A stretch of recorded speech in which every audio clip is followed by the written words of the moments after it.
a young man is seen selling the latest newspaper, where news about a series of women and young girls going missing has been reported several times. At a distant castle, a woman knocks on the blonde door, and the angel statue placed on the door opens her eyes, welcoming the woman to the blonde's private chambers. The blonde elven woman is seen having many pixies or fairies as her assistant, but that's not important. The woman has brought some mail addressed to the dean and hands it to the pixies, who then hands it to the dean, who is an elven blondie. Apparently the letter is from Christina, who in the letter has shared her experiences spending her days living in the countryside village. According to Christina's report, combat training at the village is practiced on a daily basis. Since the villagers don't have any soldiers from the capital guarding their homes during emergencies, they are left with no other choice but to protect themselves by learning how to fight. The elven blonde continues to read the letter, where Christina narrates specifically about the day when she herself participated in a combat training session and fought against Malida.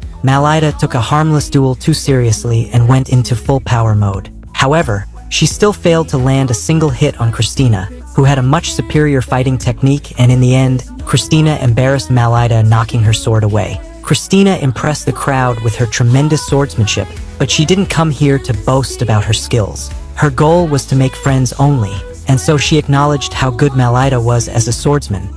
At the academy, Gorda fills Christina in on the details of what's going on, and it involves the reports of women going missing in this region. Christina is adamant that Selena had nothing to do with that, but Gorda is already aware of that. The one who is really behind it is a certain mage who has been alive for over 300 years now. This mage survived so long by kidnapping young women and taking over their bodies, and now she's taking an interest in the body of a certain Lamia. Christina realizes that the mage in question is Kieran, and that means Selena must be in trouble, so she says they have to hurry over there and stop Kieran before she goes through with it. And while Olivia doesn't like the idea of Christina getting involved, but they could use all the help they can get, so she agrees to bring her along to assist. Back at Kieran's castle, she's laid Selena out on the table, and she's so excited to begin dissecting her for her sick, twisted reasons. However, before she could begin, Dolan interrupts and tells her to stop. Kieran is confused because that drug should have kept Dolan knocked out for at least a whole day, and she's sure she didn't mess up the drug dosage.